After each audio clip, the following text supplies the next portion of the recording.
When you see a high-end luxury car tearing down the street, the almost automatic assumption is the person behind the wheel has arrived.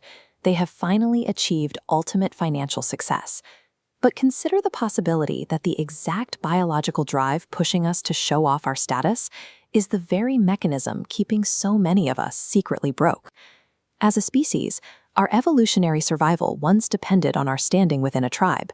We are wired to be hypersensitive to our social rank and how others perceive our position in the group.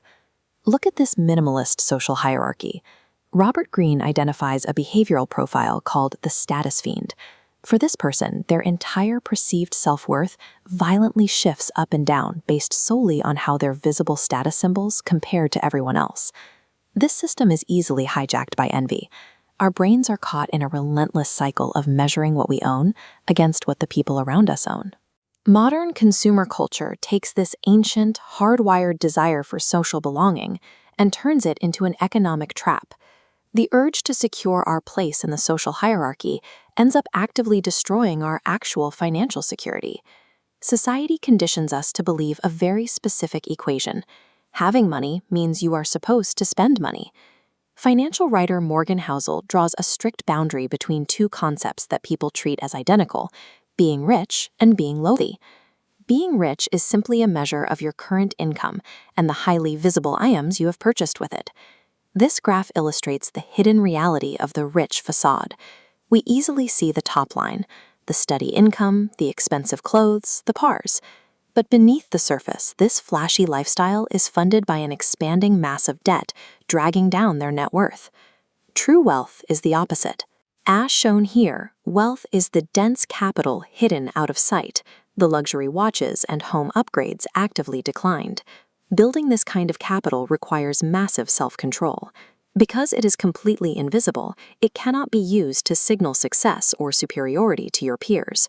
Financial success is measured by the capital you deliberately choose not to show the world. If you tie your ego to your spending habits, you run into a serious psychological barrier. This diagram models the hedonic treadmill.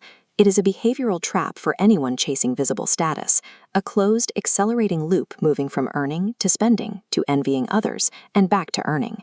The moment you hit a financial target inside this system, the psychological goalpost of satisfaction simply slides further away. You buy a nice house and you feel accomplished until they buy a nicer one. Instantly, the baseline resets and the cycle of spending starts all over again. Pursuing wealth merely to maintain visibility is a mechanical loop that guarantees permanent financial dissatisfaction. Now, this brings up an obvious question.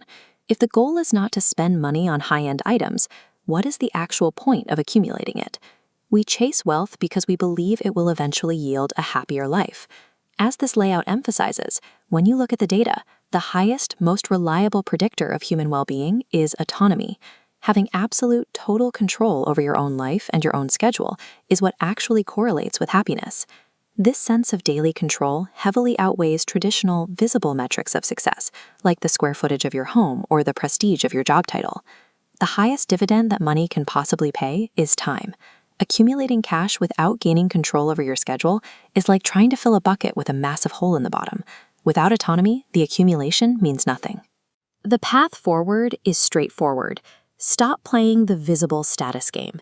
Keep your capital invested specifically to buy back your absolute freedom.